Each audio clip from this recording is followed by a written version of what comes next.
Big Dub here. Well, Rufus is being inappropriate, and here are the G.I. Joe figures of the year. Cobra.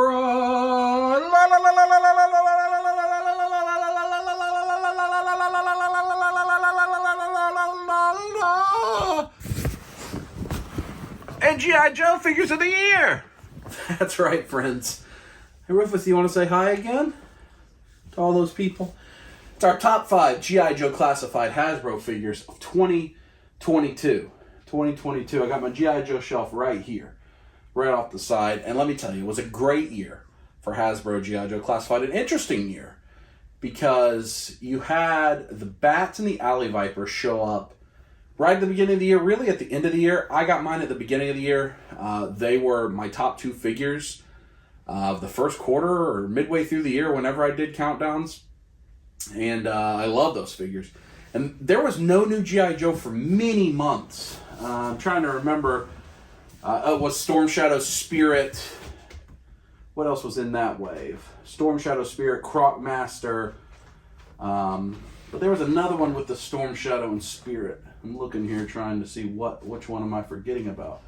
But that wave of 3 figures, that's not for you, Rufus. He's just digging into Christmas presents. Hey, no sir.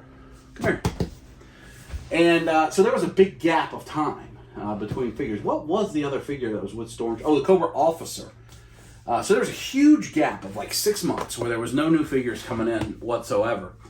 And you lived off the Bat and Alley Viper. And then right here at the end of the year, it's like there was a hose. And you know how like if you wanted to build up the pressure in a hose pipe outside, you were in a water fight with your friends, you'd like bend it in half and put like a kink in it. And then you and splurt it on everybody. That's what's happened here. It's like the hose pipe kink has come off. And now we've got G.I. Joes for days in recent, like especially the last 2 months. And it's been great. I can't complain. It's one of my favorite, if not my very favorite line to collect right now. And it ended out with some super figures. As I look through some of the stuff that's come in this year, I think the retro card, the Walmart retro card figures have all come in this year. You got the Blue Ninja 2-pack, Kamakura, you got the Viper 3-pack, Dr. Mindbender, you got a new Snake Eyes, Cobra Officer. I mean, those are just ones that aren't going to be on this list. So really a very strong year for Hasbro G.I. Joe Classified. And, you could say what you want about this line, but I think they're performing really well. I don't love that they're getting more expensive too, especially because it's an original IP. They're not having to pay a licensing cost, so it's even harder to stomach. But nonetheless, let's get into our top 5. But first, an honorable mention, and this was hard. And I could have said the Super 7 Bat, the comic Bat, as my honorable mention. This guy right here. But I'm not. I'm keeping this entirely to Hasbro G.I. Joe Classified. And the honorable mention, it's tough. Because Dr. Mindbender just came out, San Diego Comic-Con, really good figure. A lot of the other ones I've said, especially Storm Shadow, really good figure. But I'm going to go with a big peg warming figure right now, and that is the Croc Master with the alligator, crocodile, and the little baby ones. That is my honorable mention. This is a great figure. It just screams nostalgia. Croc Master is a toy that I certainly had and played with in the bathtub and loved playing with that figure. And I think they did a really faithful representation. Now, this guy, at least in my area, is just peg warming city at Walmart's. They all have 4 or 5 of them, and nobody's buying it. Maybe over Christmas it'll get sold a little bit more of. But I think that's kind of disappointing. But it's a wonderful, wonderful figure. And not an exclusive, which is rare in this line, because there are a ton of exclusives, unfortunately, in this line. It's a general release, pretty easy to get. And a lot of cool accessory stuff you can use for the pictures. So my honorable mention is Croc Master, figure I really love. Now it's getting to the top 5 proper.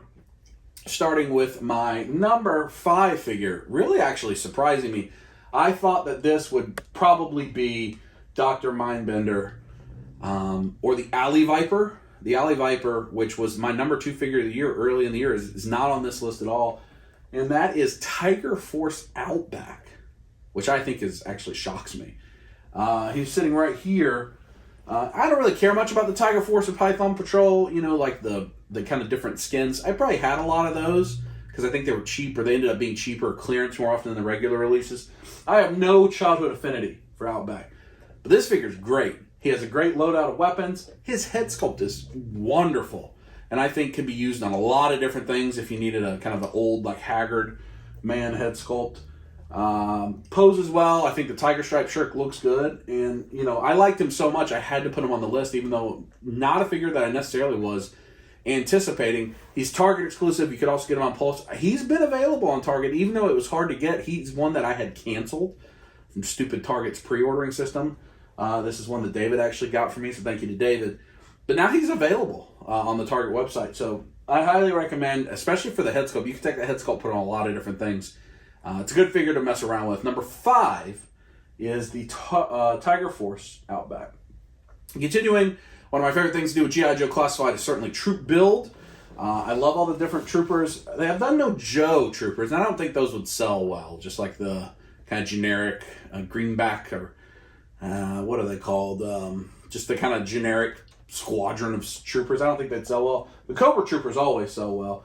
And this is our army builder, our first army builder that we're going to have in this. Coming in at number 4, and it is the Crimson Guard.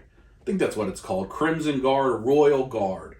Kind of Tomax and Zemot's Red Guard sitting right here. Now, I got mine very early from Big Bad Toy Store. I had to order, I think, 12 of them. That was before I had started to scoot back to maybe just 2 or 4 on the army building. And you see, I only have one of each on display now. But no, sir, no. We like the Crimson Guard. We don't like those mean doggies outside. See, maybe Rufus thinks Crimson Guard should have been higher. Rufus, we're talking to the good people right there. Right there, they're right there. You see the camera? We ain't got to bark at those dogs. Those dogs are mean. Yeah, they don't listen. I know. He wants to go bark at the dogs. He's going to go bark at them. But Crimson Guard, great figure. Great figure. And it comes with a, now I can't remember, the gun that has the sword on the end of it. He really wants me to let him out so he can charge at those dogs, but I'm not going to, because all he does is get messy. He gets in the mud, and then I got to clean it up. Crimson Guard comes with some cool weapons. I love the colors. I have a bunch of them. I've only opened one. I think they're killing it on the troop builders for Cobra. I really do. And Crimson Guard, not a lot of people have got that yet. It's in the wave that has Zorana and Dusty. I don't have either one of those, but I have a bunch of the Crimson Guard. Big Bad got those like 2 months ago for me. Interesting, the way that G.I. Joe distribution works. They have not solved that. It is certainly problematic. All right, coming in number 3, it's a tie. You'll see why. It is the twins, Tomax and Zemot. Some of my most anticipated, the Crimson Twins, Royal Twins. I keep remembering as like the Royal Twins and the Royal Guard, but I don't think that's right. I think it's Crimson. I love these guys, and I think the figure is very faithful to the original toy release, to the original cartoon. I love it. Now, it's very minimal. Doesn't come with a lot of accessories, which is rare. Most of the G.I. Joe figures come with 4 or 5 guns, knives, clips, and such, and there's usually room on them for all of them. I think all they have is a pistol and a knife. And I don't know if that's because they had to spend more money on sculpt, but you would think, because they're twins, they're pretty similar figures to each other, that the sculpts would have a lot of shareable parts, even though, you know, they are opposite. I don't know, but they look great. They're great figures. I think they'll be some of the harder ones to find once they sell out, but they're pretty easy to find. I just saw them today multiple times in hunt videos. And those are some that I really remember playing a lot with as a child. So they were very highly anticipated for me, and they came in at number 3. Number 2 for G.I. Joe, and this is where you'll see finally, this figure was my number 1 figure of the year earlier in the year, until about the halfway point. And we're going to have a tie here. We're going to have the Cobra Bat, as well as the Python Patrol Bat. I'm going to kind of treat them the same way, because it's the same figure with a different deco. But they're great. I probably have more bats than anything else. I think I have some 30 bats in my collection now. I've bought a lot of 3D printed bat weapons, bat chest plates. He's in like a Dr. Mindbender bat housing. The same person I bought that housing from, I saw he has like a full Dr. Mindbender lab that he's 3D printed, which is really cool, but it's expensive, like $200. Not something I need. But the bat is a great figure. I still think for a regular release, it's the best G.I. Joe classified figure they've made. The regular release bat. It was easy to pre-order if you wanted it. GameStop's had it on sale. Amazon's had it on sale. I'm sure Big Bad Toy Store still has a bunch of them. You can get it if you want it. And then the Python Patrol bat, I saw like 10 of them today across 2 Targets. They seem to be peg warming, which is a little bit of a surprise. But I do like, you could mix and match with the alternate with the red visor and the red helmet. And if you take off the chest plate, it doesn't say Python Patrol on it. So I think that's only on the chest plate. So you could mix and match with chest plates from the other one and create like an army of different bats, a lot of customization, a lot of pop and swap. It is an awesome figure, and I highly, highly recommend it. The only reason that it's not number 1 is because Hasbro came out swinging with their number 1 issue. But I'd say number 2 and very close to number 1, and probably the best regular release figure, maybe of any regular release figure on my list, across all the lists, is the bat.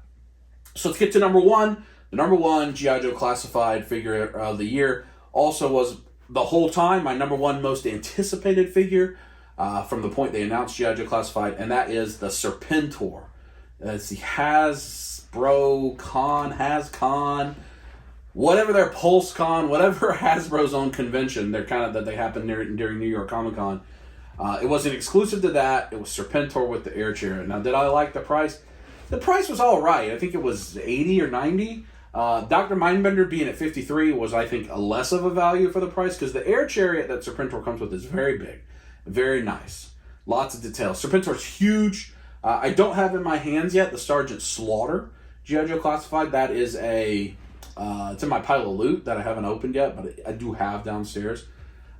He probably would have came close to making this list, but I don't know. I mean, there's so many good figures on this list, but, I think the Serpentor towers even over the Sergeant Slaughter figure, which it should. A Serpentor is a modified genes, DNA, hybrid mishmash of all these great warriors and soldiers over the years, and they created Serpentor, and so he should be huge. It comes with cool accessories. It comes with the snake spear that he throws into Duke, and Duke's gone into a coma. But really, he's huge, and the air chariot is great. It makes me think that they may release a Trouble Bubble and some of the other kind of smaller vehicles, and then we've certainly got his tank coming. We have this space here on this bottom shelf where the Turtle Van is, and just some signed figures are just sitting there, kind of reserved for Turtle Vans, his tanks, vehicles. We do have the Thunder Tank coming, which will live over there. But, it's a really good figure. And this line is a really good line. If you're an 80s kid, if you have affinity for G.I. Joe, I think, especially right now where they're really they're basically doing Super 7 Ultimates. They're doing scaled-up versions of the toy that you have when you're a kid. It's the way a lot of it feels, especially when you look at the Bats and the Crocmaster and the Crimson Guard. And it just feels like scaled-up version of the toys we have with kids, which is a sweet spot for me. Again, G.I. Joe, special affinity. Turtles are my jam as a kid. But G.I. Joe are earlier than Turtles, and I love G.I. Joe, I love Transformers, but we couldn't afford Transformers. But I'd get a G.I. Joe for a birthday or, an event, having all A's on the report card or something, because they're a lot less expensive. So I had a bunch of G.I. Joes, and I have a special affinity for them, Rufus, you just backed that thing up, and you knocked over all the twins, Tiger. You came at Cobra Commander, you backed that thing up. What'd you do that for, huh? What'd you do that for, Rufy? Well, anyway, those are our top 5. I hope you're enjoying the top 5 Tuesdays, kind of going through our figures of the year. We'll get into some other stuff, too, as this progresses, and I'm going to go play with Rufus. So from Rufus and I, thanks for watching. Rufus, what should they do? Why you look like that? Like your tail's wagging, though. All right, Rufus thinks you should squeeze it. Well, got one